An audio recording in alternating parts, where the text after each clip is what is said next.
everybody. Welcome. I think I'm hearing someone maybe isn't muted out there. If you could make sure you all are muted. I'm kind of letting people filter in here. I'll give them a few more, another minute or two.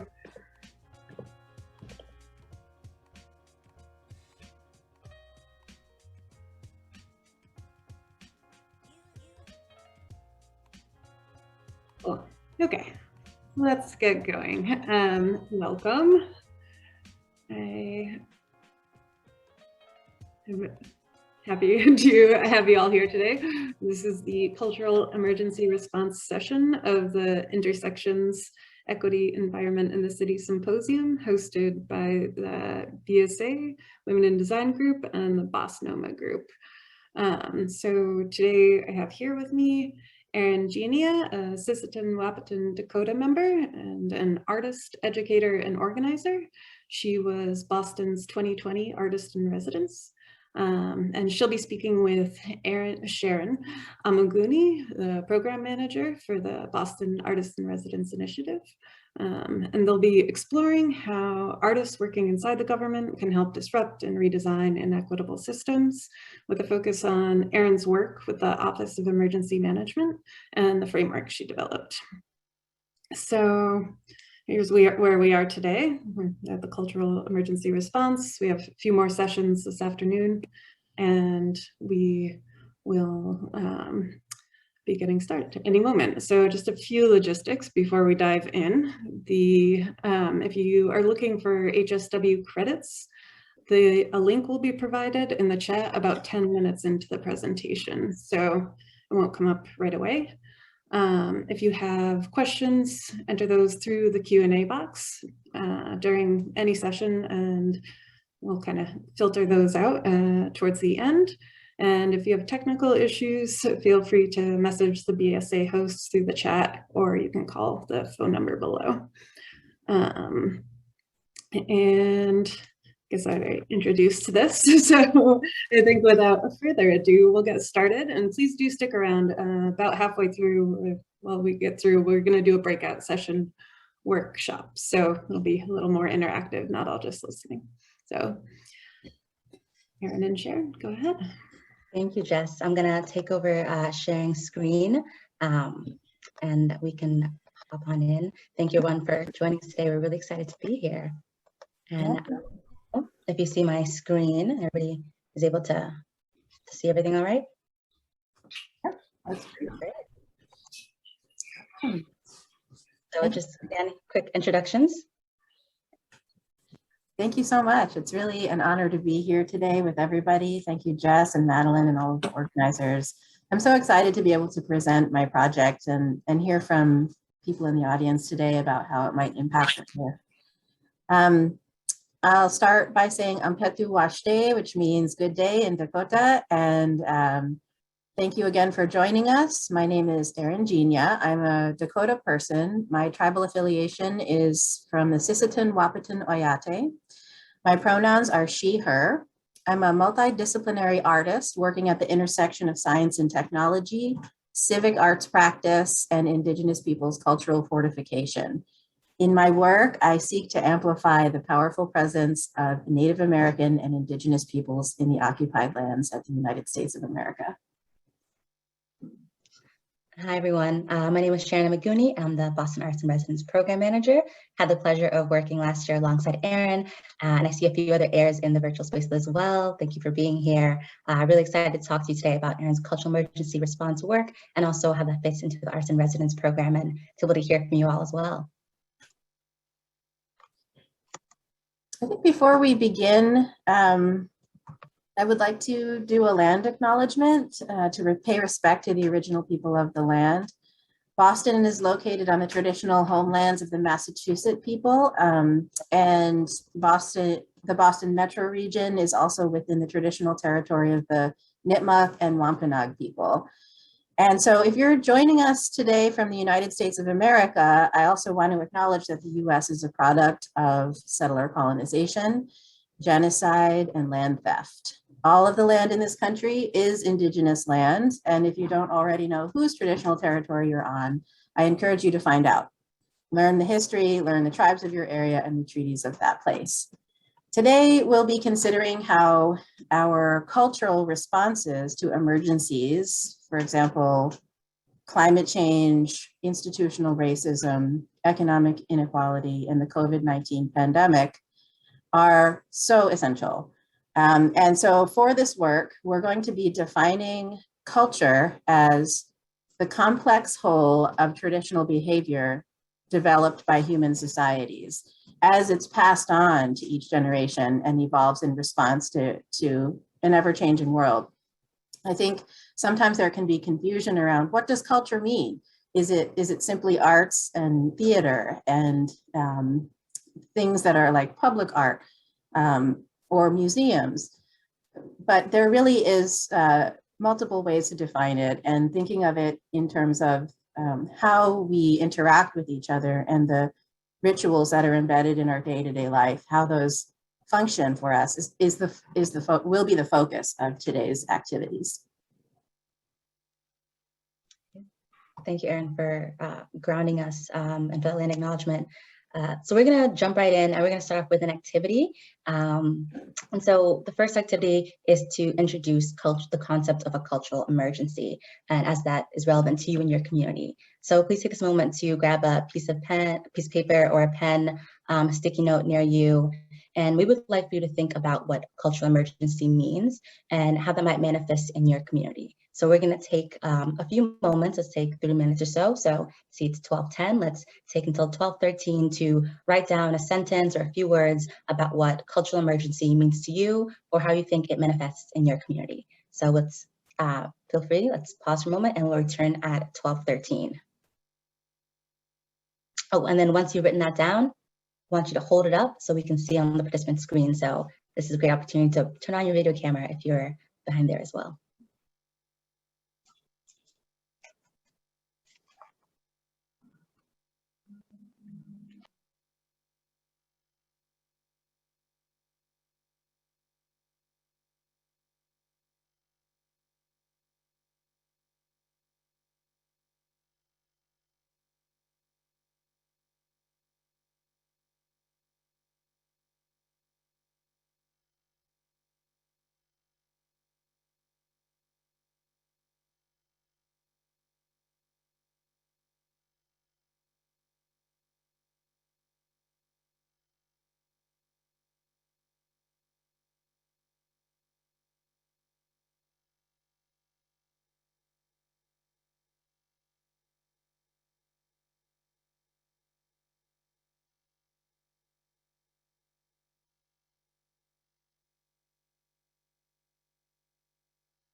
I'm already beginning to see some folks who are sharing their cultural emergencies. So you're also welcome to share it in the chat. But if you have it, feel free to also share it up on your screen. And we're going to take a moment and look around and see how other folks in the space with us are defining a cultural emergency.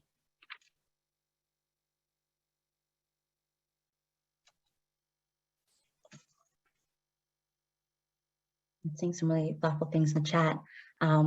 Erin, do you want to think we're at 12:13? We can pick a few of these responses and kind of chat them out and discuss. Yeah, there's some really interesting things that I'm seeing here. Lack of connection. Some of them is a little hard to read. I guess if anybody wants to, let's see. Would anyone like to just say what yours is? We can take a couple of minutes to hear from people. You can go ahead and unmute.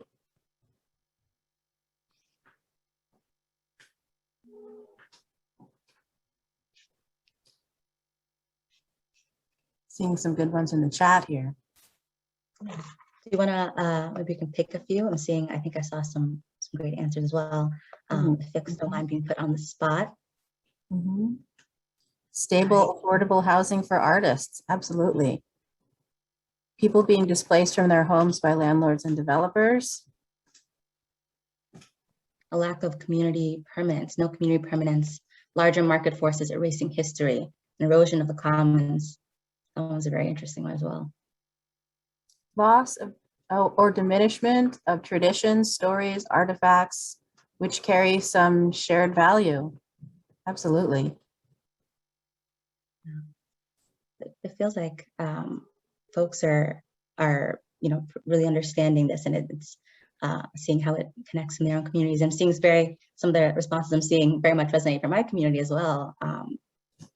And I think if there's, I'm gonna pick two people to share out loud, if folks don't mind, just two that I saw on the screen that looks really interesting. Could I popcorn to Gavin?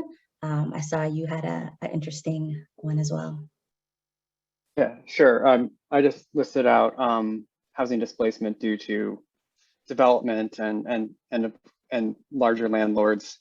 I live in Roxbury, and it's an issue that pervades our area, and we see how the area has become much more predominantly white over the past so many years, as people have been displaced. Thank you, Gavin. Thank you for sharing. And I would also love to hear from Ali. I saw your card as well, and I was like, oh. Hi, yeah, I tried to keep it short so you could read it on the camera, but I just had a lack of connection. And I think a lot of the comments in the chat tied to this, because it's really on lack of connection on many levels, as some people said, to the land, to our histories, I think also to each other. I mean, so much of our society is very individualistic, and so that lack of like a, I guess, just really a diminishment of the connection to each other as we focus on individual work and individual success. Thank you, Ali. Loving these responses. I'm seeing folks getting at both like cultural emergencies in this individual space and community space, but also these larger institutional ones. I'm seeing folks mentioning with displacement and homelessness and things like that. I think this is a good point. Maybe we'll pass it back to you, Erin, and we can talk about what a cultural emergency is and your framework and how this all came about.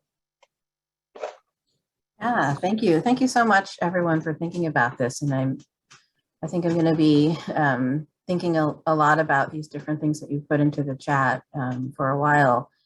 One thing that strikes me from these responses is that these issues are deep, that they go to a level that maybe our policies and our legal and economic frameworks don't address. And so how do we deal with it? How do we deal with something that is so deep and so embedded within our culture, really?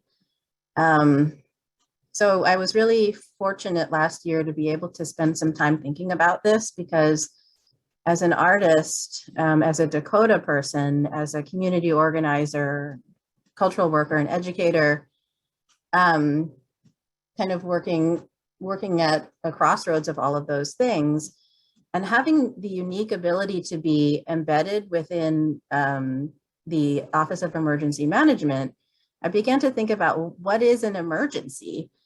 How do we define emergency? And what are some of the ways that emergencies function within sort of this framework of kind of the field of emergency management?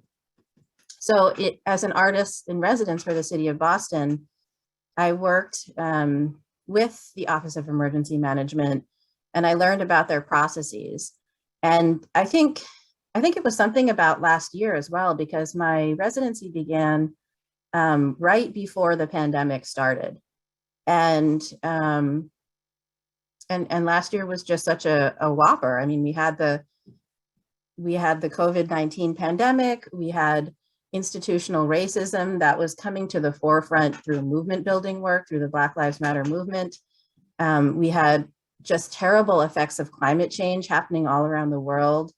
And people in my community were really feeling powerless and in some ways hopeless about all of these different things. And the more I really thought about it and kind of used sort of the creative methods that I use in my artwork, I kind of I wanted to turn around this emergency management framework and put the focus on culture, because what I was seeing was that all of these different crises that we're facing are all tied together through culture. And furthermore, that not only are they tied together through culture, through the culture that we share, but our society doesn't recognize it really. Like we really don't think about our culture. It's almost like the water that we swim in. We don't consider how much it impacts the decisions that we make, both on a personal level and at an institutional level and beyond. And because we don't recognize it, we don't have a way to deal with it. So I thought, what if we were to really name that, and not only name it, but we already have many things in our, many ways that we could kind of address it. And one of those ways, I think, is thinking about it as an emergency. Because emergency management techniques are really powerful tools that not only bring funding and resources and people together to fix immediate problems, but they also bring people together, like all of the different parties are brought together to kind of deal with these issues. And so I spent my time in the residency working within this framework of emergency management and thought about the many different ways that we could think about culture in this framework. And so I developed the Cultural Emergency Response Framework, which is, you can look at it at the boston.gov website. And I believe that Madeline had also sent everybody a link to the PDF, which kind of summarizes the framework itself and the reasoning behind it. But I was excited about the possibility of thinking through this cultural emergency response framework with you all today, and thinking about how it could impact the design fields and architecture. And when we think about designing, how do we begin to think about the cultural tenets and philosophies that we bring to the table, and kind of hold ourselves and hold our communities accountable for some of the harm that is caused through those things. So I've just listed some of the things right there on the slide in thinking about that. And let's go to the next slide.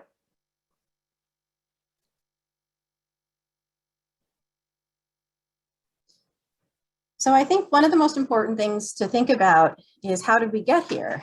And American cultural norms really emerged from the imperial philosophies of Western European colonialism. And even going so far back as the Roman Empire, we still have many of our stories and many of our narratives that we draw from come from Roman and Greek times. Our country is a settler colonial state, as I mentioned earlier, and all of the economic wealth and political power that we possess have roots in slavery, in genocide and land theft and war. And I think that we also have this American kind of exceptionalism and sort of Western cultural supremacy that doesn't allow us as a society to look at those realities with a clear lens. So we really need to be honest about where we're coming from, I think, and be honest about where our culture, what our culture stems from, and some of the things that have come out of our culture that have been so harmful and have caused ongoing trauma to Indigenous people and to those that are kind of marginalized by these systems of power.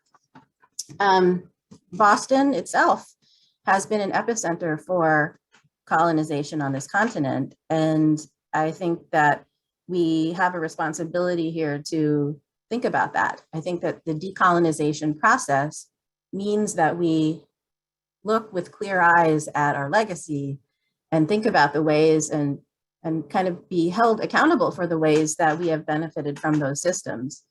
One of the things that I was really privileged to be able to do during my residency was to work with Indigenous artists and leaders and allies in our city to address the public health emergency of racism through this panel series that I did called Confronting Colonial Myths in Boston's Public Space. And the reason why I wanted to do this is because I feel like Native people, Indigenous people, we're not really in positions of power. And there's a lot of erasure that happens, particularly in public space, of our people and of our histories. And so I wanted to bring that to the forefront of the conversations that were happening. And so I'd like to share this video with you that summarizes or kind of encapsulates some of the things that were talked about in the panel.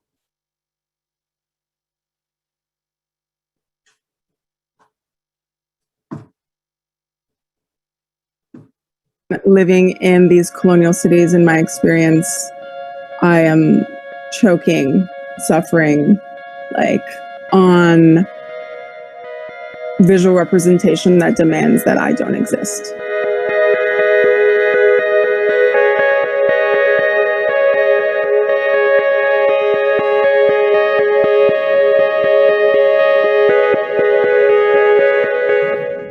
How do you see monuments and memorials in the public sphere contributing to the public health emergency of racism and affecting the day-to-day lives of Indigenous people in your communities?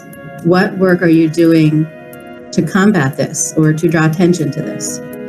Things are so covered up here, and it has an impact in how, it has an impact when we go out and we're trying to talk to non-Native people about things and trying to link our struggles together. And the reason is because so many people in this state actually think that we're extinct. All the way down the walkway was nothing but monuments honoring these colonizers, and you know, they're towering over you, seeing the letters being kind of carved into the stone. It's like, by having to endure that and then also to be erased simultaneously. When we're looking at public spaces, what is the reverence that is evoked from that? What, when we are walking the pathways of our ancestors, where are those spots that evoke, my goodness, you know, I need to leave an offering here? And for us, what it is very important, it is to uncover what it is the history and the networks that actually make possible those monuments and those names to happen, that actually make possible to perpetuate the normalization of white supremacy. Perhaps space needs to be made in our society to think of Indigenous art as well as having that same sort of weight and importance, both ideologically and materially. When we're talking about monuments, change, representation, where are the Indigenous people? Many of us are tending to historical trauma. Many of us are just trying to survive. The monument about Christopher Columbus is not about the past. When we put up a monument, it's about the present. So to be really clear, when we're thinking about what monuments we're putting up, is what are we saying about ourselves? What are we presenting about ourselves? What do we want the world to see about ourselves?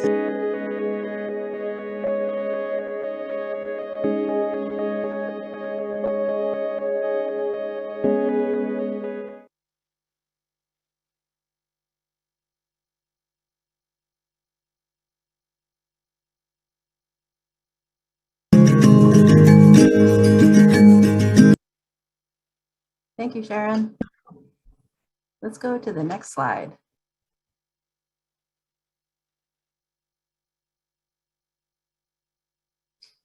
So the great thing about cultural emergency response is that it recognizes that many movements, leaders, scholars, artists, community workers, and agencies and organizations have already done the work of determining the root causes of our cultural emergency and proposing and enacting solutions.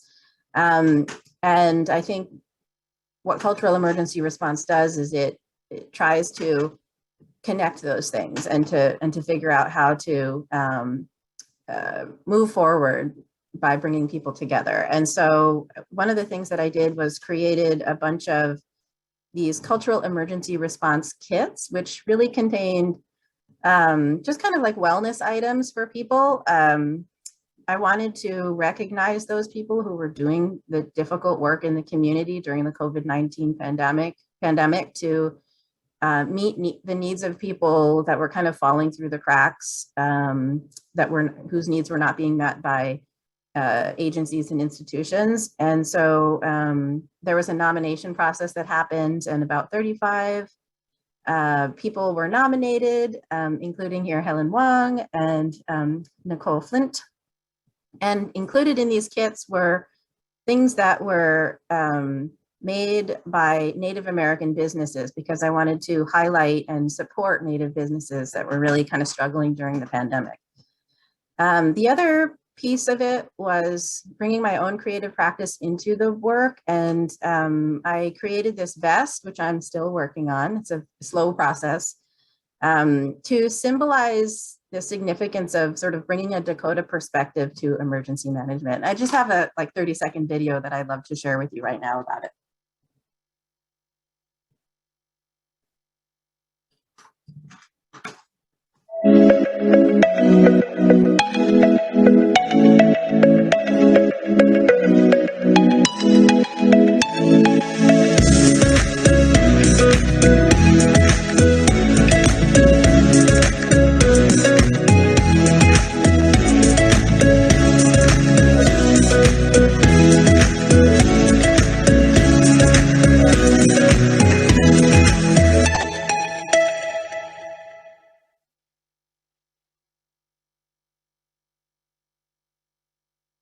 Thanks, Sharon. Next slide, please. So I recently had an opportunity to, and I just wanted to quickly share this imagery with you here. I had an opportunity to work with Boston University and to bring the cultural emergency response framework to that institution, and to think about public art and the site that Boston University is on. So part of the research that I did was I went to the Belle Isle Marsh, which is located, it's actually the last salt marsh located in Boston. And while I was there, I really started thinking about the mythology that in Dakota culture, which speaks about a creature called Ontehi that lives in the water, and it lives in marshes, and it lives in rivers and things like that. And so next slide, please. So in thinking about Boston as a ground zero site for climate change, I wanted to create a sculpture of Ontehi, who is this water monster in Dakota culture.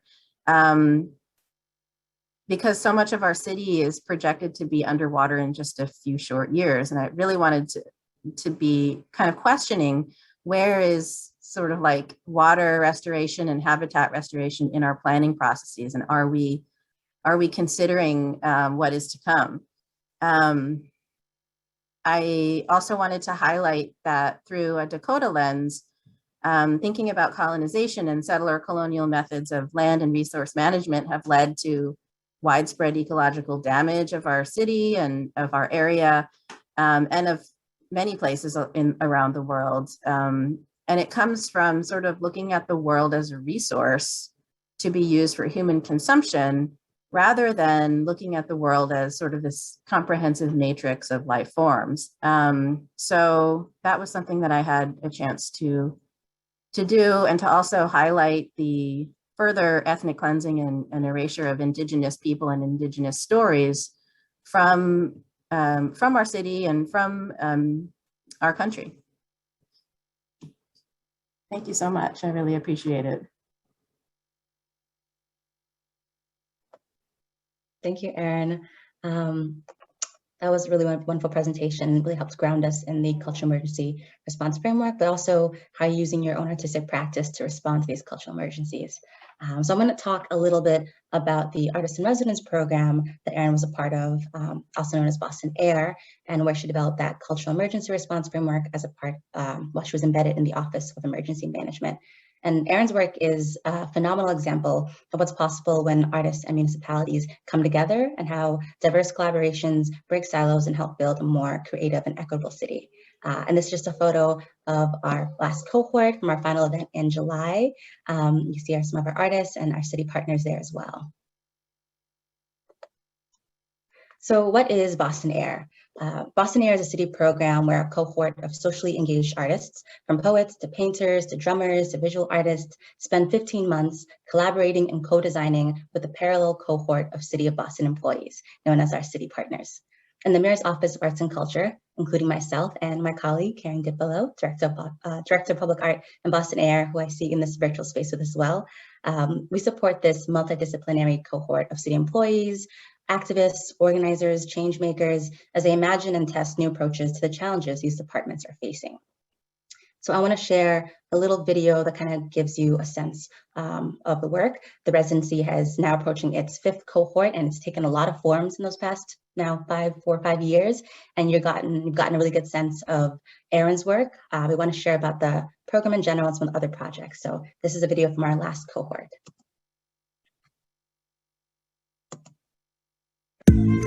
Boston Artists in Residence. Artists and civic workers explore, critique, and reimagine a better Boston. In this year-long collaboration, a cohort of artists bring their artistic expertise to the city, study programs and policies, and develop projects that test new approaches to city policies and processes. Under the guidance of the Mayor's Office of Arts and Culture, artists are strategically placed with city partners that share a deep investment in social justice and with whom they co-design their projects. In addition to individual artist residencies, this cohort of artists and municipal civic workers meets monthly to explore the intersectionality of their work and support one another. Since the program's inception in 2015, the common themes explored have included resilience and racial equity, understanding how local government impacts Bostonians, and democratic creation of city policies, processes, and procedures. Every year, projects are responsive to that year's social and political context. The 2019 to 2020 cohort. 5 artists and 5 city departments have teamed up to co-design and create projects. In the wake of COVID-19, the program and the artists and city partners pivoted, making all engagements virtual and developing residencies that also respond to the current public health pandemic, while applying a lens of resilience and racial equity. This year, virtual programming has been embraced to produce dialogue around social justice topics like better understanding the cultural roots and impact of public monuments and colonial myths, and a poetry series that provides safe space for trans and non-binary artists to share their creative work. The pandemic has further revealed the disparities in fair housing as concerns about losing housing grow during this time.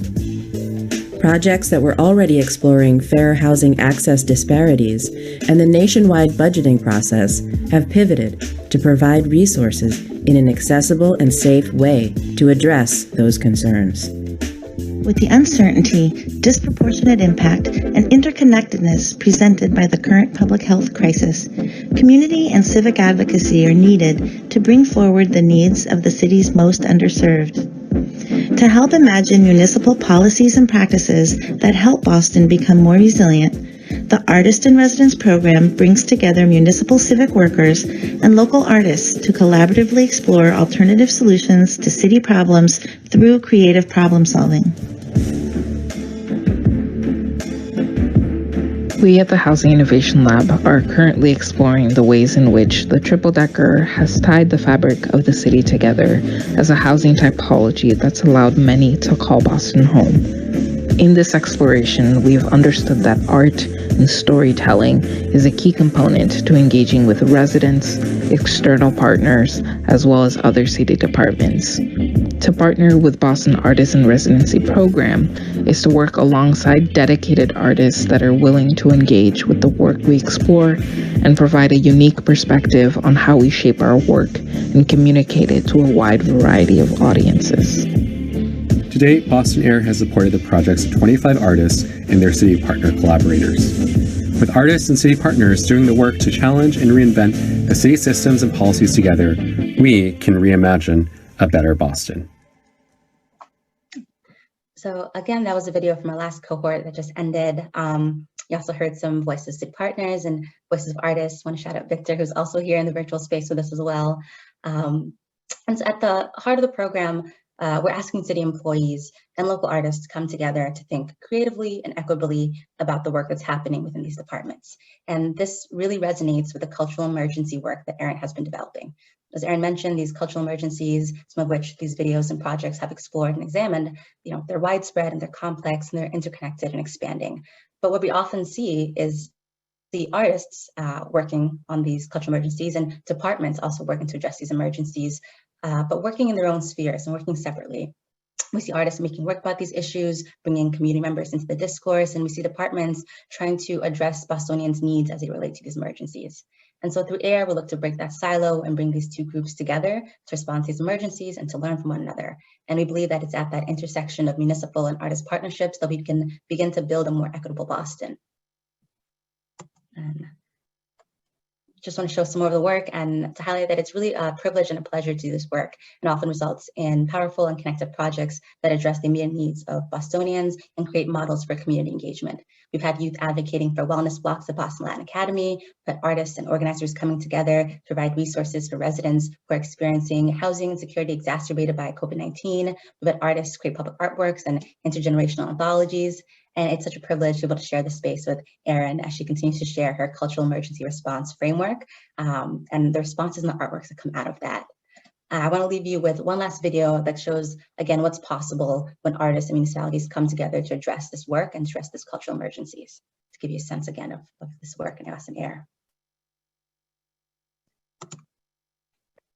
We are seniors, we are boulders, we are olders, but we need to be taken care of.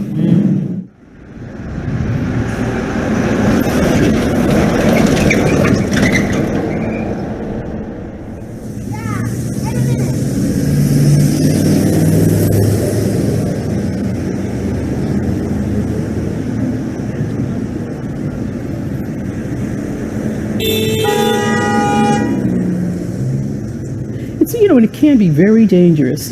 Sometimes it's the cars don't know if they want to stop for you, and you don't know if you should walk out in front of them. So it's a dangerous situation out there. It really is.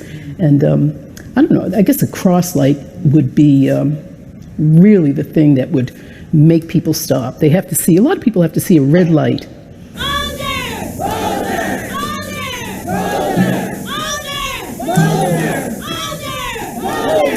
The best thing about me is my family and taking care or helping taking care of them. And coming here to the center is my second home. Hopefully today after today, we can build on this momentum and really come together and create built environment improvements to the street that slow traffic down, make safer crossings for everyone, that make it comfortable and accessible for everyone to get around here in Grove Hall.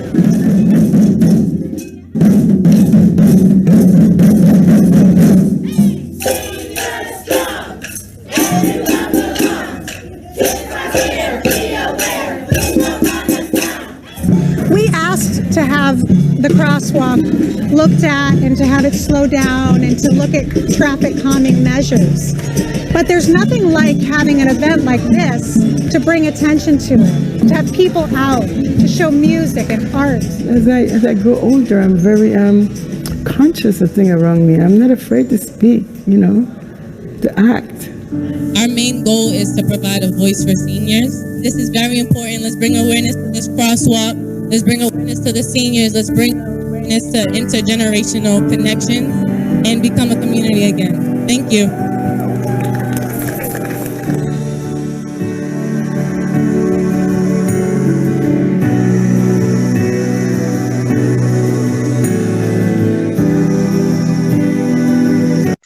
just a clip from Karen Young's Older and Bolder work, which is part of the Artist in Residence program at third year. As you mentioned, we've had 4 years of artists working with the city, and it's been wonderful, and it's been, such a pleasure to do this work. So, I'll stop there. Erin's framework, seeing what's possible when artists and cities come together, has you feeling excited and eager to start this work and excited to engage and respond to these cultural emergencies as well. But before we take advantage of the excitement, we want to take a stretch break. So we're going to take a 5-minute stretch break. Please use this moment to stand up, grab some water, get some, a snack, if you will, and we'll come back at around 12:50. And from there, we'll talk about how do you actually begin this work. And we'll play some fun tunes while you're on your stretch break. So we'll see you all at around 12:50.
if folks are slowly returning, we'll give another moment and then we'll come back. But another minute so folks can get back to their spaces.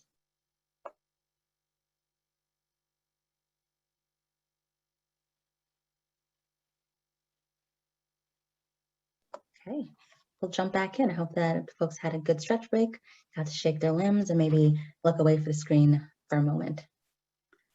And I'm gonna share my screen once more. All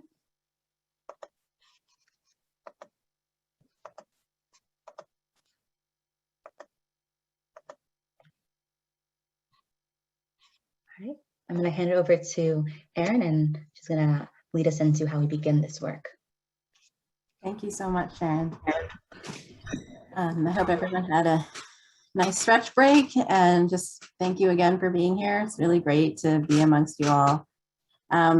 So I think, you know, by now we're probably thinking, well, how can we take elements of this cultural emergency response framework and apply it to our own work? And I think I love the Boston Air program because I think that that work is happening in this program. There's something so powerful when you bring artists into the mix, and artists have, they're masters of the creative process. And so often the problems that we're facing, because they're so deep and they're so interconnected, they require creative responses. And so, so yeah, I think that in thinking about how artists play a role in that is essential as well. So I think the first step that is really important to beginning this work is to actually see the problems themselves for the cultural emergency that they are, that they stem from cultural precepts and tenets and philosophies and whatever you want to call it, the ways that we act towards each other, those ways that have been passed along to us through our cultural and social institutions, through our economic institutions and our political institutions. How are those things creating harmful byproducts that actually lead to emergency situations? That's the first step, seeing that and recognizing it. And then thinking about how much harm really is coming from those things. So when we think about our economics and our, you know, desires to, and our consumeristic tendencies and all of these things that drive our economy are having harmful effects on our environment and our long-term ability to survive as a species and even on the planet itself. So I think we have a lot of soul searching to do. So I think I also wanted to share this. I love this image of, it's an original kind of map of Boston from a long, long time ago. And it shows how the city has really changed so much over the past several hundred years, that the whole area used to be this floodplain and this tidal estuary. And that is the natural tendency of this place. And so I think part of the work necessarily involves looking at that and looking at how we can align ourselves to the natural processes of the world a little bit better than we are. So let's go to the next slide.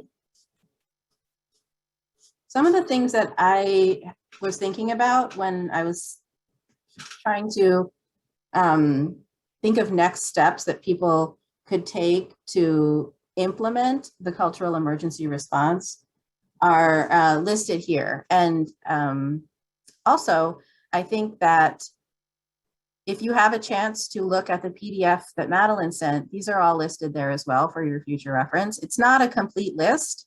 It's just some of the things that I was thinking of, you know, during my research and during the time that I had to consider these things. I think that there's a lot more that needs to be added to this, and that there's a lot more that kind of needs to be unpacked with this. So for this next activity that I would like us to engage with, we're going to take about 10 minutes in breakout rooms to look at some of these things. If you're able to look at this list right now, and I'll just read this list to you. So So in order to begin this work, to develop these tools, we need to really stop perpetuating the harmful ways of thinking and acting that lead to emergencies and disasters. And so we need to collectively identify what they are and how they form the basis of laws, policies, and procedures, determine how to create responsive systems or change existing systems to not uphold them, determine whose cultural values are prominent and how it got to be that way, shape a process for performing a cultural reset and sustained transformation, develop ways to elevate the perspectives and power of those who are marginalized, enact decolonization processes, as well as truth and reconciliation processes, reparations and restitution for colonization and slavery, develop transparent, responsive, and accessible democratic, political, and economic processes, and recognize the rights of the natural world.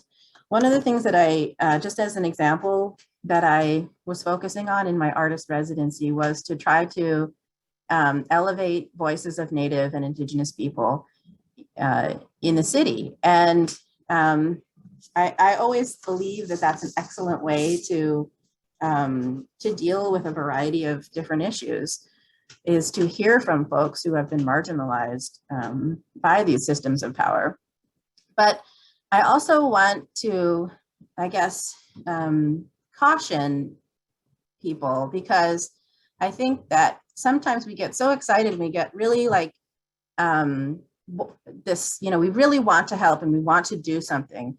But I think it's important for us to sort of reflect before we act and try to figure out how a process can be built into the work that does not kind of like use those same frameworks, perpetuate those same cultural precepts that we use that are harmful. And I think that takes a lot of reflection. So reflecting before acting is really important. And as an example, working with Indigenous people, you have to think about equity and do your homework to learn about the tribes and about the legacies of colonization. You know, not just work with Indigenous people around Indigenous Peoples Day, and how does the work kind of go beyond sort of like virtue signaling. So that's just one example. There are so many. But I think for this next part, what we're going to do is we're going to put you into breakout groups. And if you could click on the link here, and you could go to looking at, I'm actually going to put the link right here to the tools. So you can click on that, and then you can choose from the list, maybe something that you have already done, work that you've already been engaged with, or something that you want to do. And then you can talk about it during the group session. After that, 10 minutes, which I think we'll come back around, looking at now, it's like 1 o'clock. So we'll come back at 1:10, and you can share out to the rest of the group, to the rest of our all participants here, sort of what you talked about. That's when we got going, we got pulled back. Oh. Well, we can continue the conversation on right now through the end of our time together as a larger group. I think we really were, and Carolina got cut off too. We were talking about issues around our relationship to the natural world, and issues around how culture got to be this way, and sort of raising awareness about that and thinking more deeply about that. Etty, would you like to speak? Yeah, what we were talking about, and Karen, please pick this up because I think it was Karen that got cut off. We were actually exploring in the idea of empowering our young people in general, but specifically young people who are from the vulnerable areas. So Karen, do you want to pick it up? Because I think you were talking when you got cut off. I think I was touching on something else, but we were talking about actually the connection of a different artist in residence, Victor Young, who I'm not sure if he's still here, that he was continuing his connections of the work he's seated in the residency, working with Urbano, and how there might be opportunities out there that there are groups out there already working with young people that we could make better connections to grow engagement with young people. So we're speaking sort of generally how young people, the coordination takes, more attention, and there's another siloing that happens generationally in the work that we're doing. And so how do we make those connections and identify, each other, those of us who are interested in the same work, the same way where Sharon was talking about the siloing between city departments and artists, we're all talking about the same thing. How do we do that generationally as well? Thanks, Eddie. That's great. It sounds like a very engaging conversation happening in that breakout group. I would love for folks, if anyone from group 3 would love to share. We're having a conversation about climate change and the challenges there, and how that, the idea of that is a cultural emergency. So if any folks, Sheila, Park, Gavin, Margaret, who are so engaged in the conversation, will talk a little bit more about that.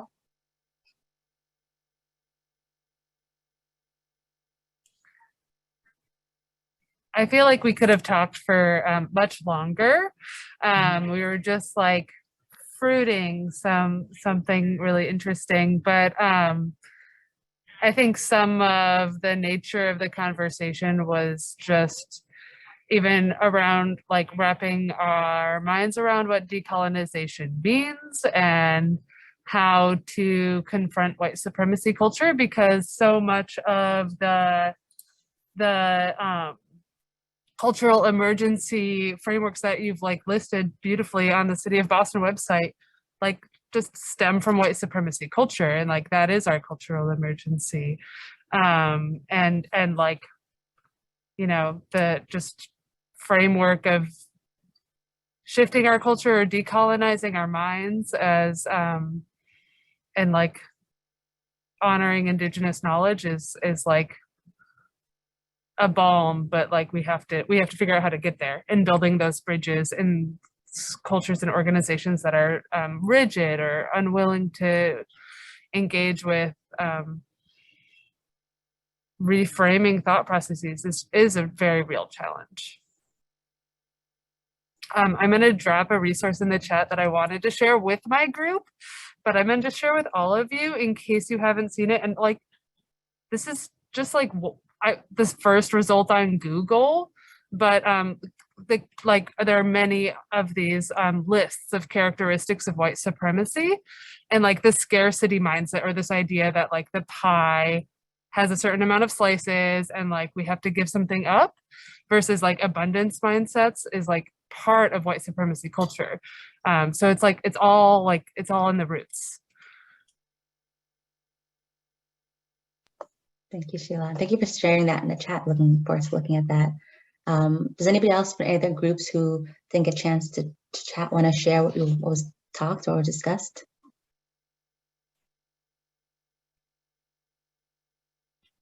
Would anyone from our group like to go? Carolina, you didn't get a chance to finish what you were saying.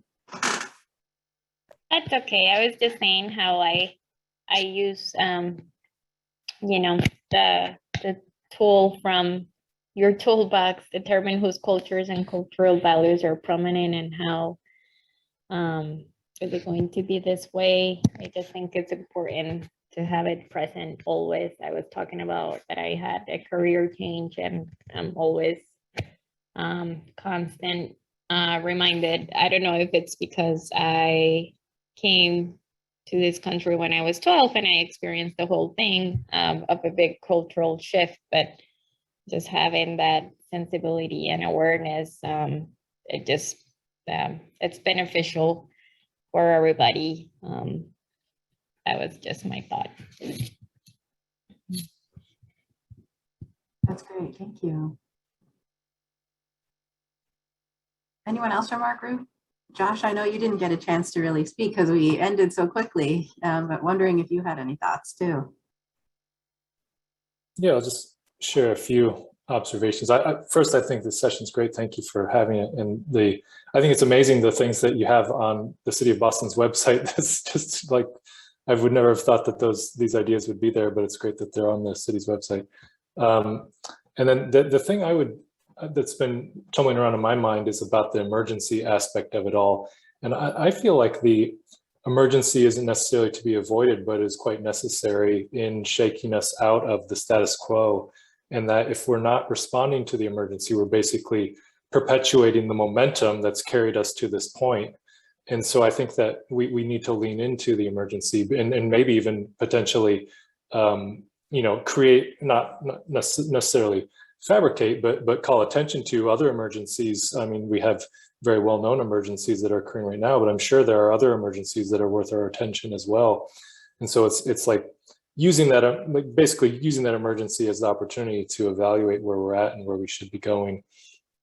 And I think like the COVID-19 pandemic for sure has allowed us all that space to, both understand that this is an emergency, it's a major disruption, but then we've all changed the way we've done things. I mean, I'm still working from my home office, for example, and I see many of you are as well too. And so it's like that was an emergency. We've all, because of that emergency, shifted. We're in a very different place than we thought we would be 2 years ago at this point. But it's like we need, whether that one was mandatory, so we couldn't opt out of that emergency in many significant ways.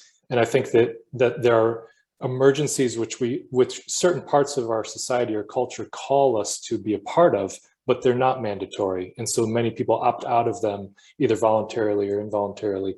And so I think what we need to do is maybe follow the COVID-19 model and somehow create that type of non-opt-outable mandatory emergency in these other areas of our culture which need a reckoning, and to figure out a way to do that. And I think your types of programs are one of those. So I really applaud you for it.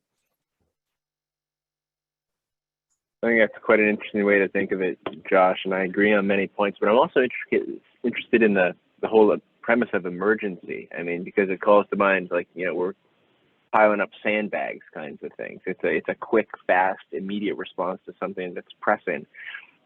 But then hopefully, once the tide subsides, at least momentarily, it also comes with the charge for some kind of preventative care.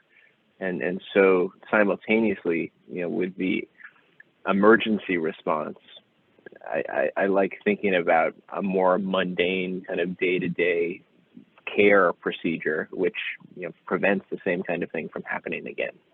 And maybe that's even too forward-looking for where we find ourselves now in the middle of a number of different crises. But I think that would be, at least for myself, a kind of optimistic way to frame a possible future.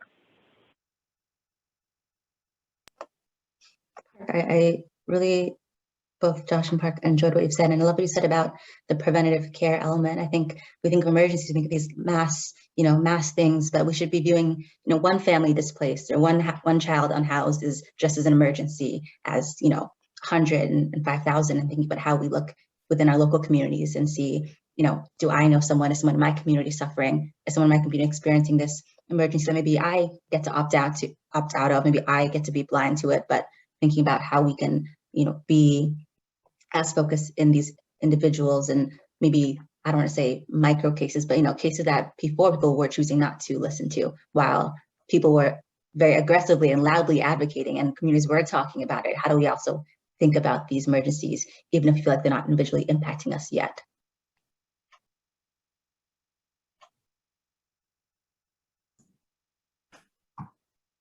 Yeah, I think there's something to the word emergency too that I found to be, at least in my artistic practice, I found it to be, it has the ability to draw attention to something that should have attention on it immediately. I think it's so easy for us to not look at the things that we don't want to maybe deal with or see. And because we kind of compartmentalize different aspects of our lives within our society. And so there's something about being able to draw attention to the fact that, yes, this is an emergency. We are in a climate emergency, and it maybe is on a different time scale than what we're used to kind of dealing with a seasonal timescale or an election timescale. So I think, you know, considering time as well as something that I have thought about in this sort of emergency framing. I really think the framing of it as an emergency, it really does give urgency to it. And I talked about this a little bit in the breakout group, but I work a lot in light pollution, and I was recently talking to an astrophysicist who focuses on the astrocolonialism that's happening in terms of how we tell the stories of our stars. And he is part of a First Nations group of people from Canada, and he told a story about how the stories of the stars also conveyed important wisdoms about the natural environment for Indigenous peoples, about when to hunt bear and when to do very natural things that were tied into the natural environment. So, and then he also conveyed that a lot of those stories are being lost. So not only are these stories being erased as we speak, and it is an emergency, but that contained in these stories of Indigenous people are also very valuable wisdoms about our natural environment that took hundreds and thousands of years to evolve. So I think it's important to note that these are very much, it is an emergency because it's happening as we speak. And I love that moment in the video that the person said that the monument is talking about the present moment of who we are. And I think that's a really important way to think of it. I just, thank you, Jen, for that very thoughtful addition. I just want to note time and wanted to see if any folks had any questions, if any had questions for Erin before we begin to wrap up. I didn't want to get us to 1:29 and someone had a burning question before. And if not, that's fine. Folks, we can keep going in conversation. Yeah, I wonder if you and Erin, you, Sharon and Erin, have any sort of closing thoughts. I think, you know, this has been a great conversation so far, and that toolkit that you've put together, Erin, is something that I think everybody can take away and sort of apply to their various disciplines and the built environment work they're doing. But I guess, have there been any big takeaways that you'd like to share, or any sort of words of encouragement moving forward for how people should think about these topics? Thank you so much, Jess. Yeah, and thank you, Sharon, and thank you everybody for being here. It's really been wonderful to spend this time with you and to talk about these issues.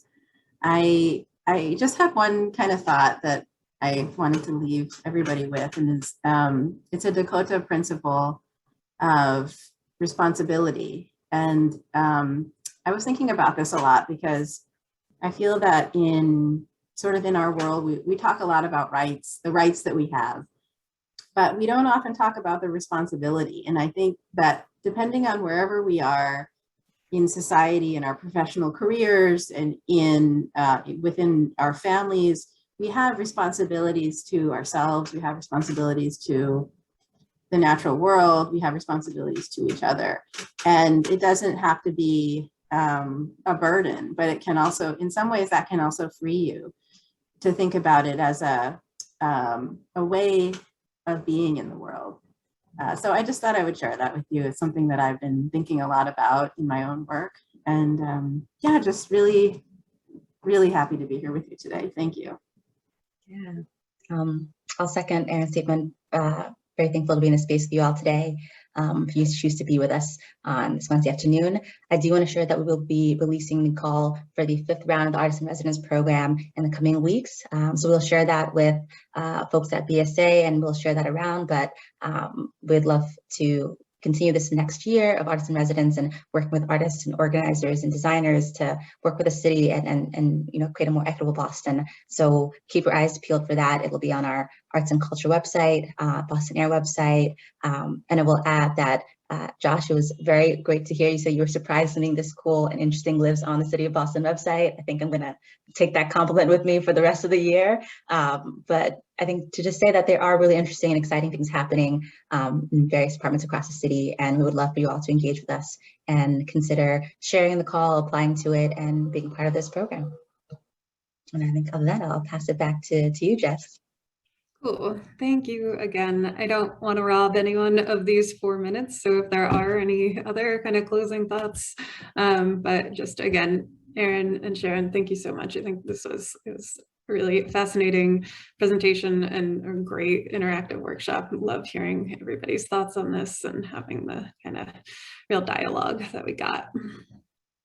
And I would just encourage everyone to check out more of the sessions to come. I think there will be, or I know there's a lot more great programming for the rest of the week. So if you're not familiar with it, check out the BSA website, and we'll see you soon. Thank you for joining us. Thank you. Thank you, everyone. Thank you. Thanks, Erin.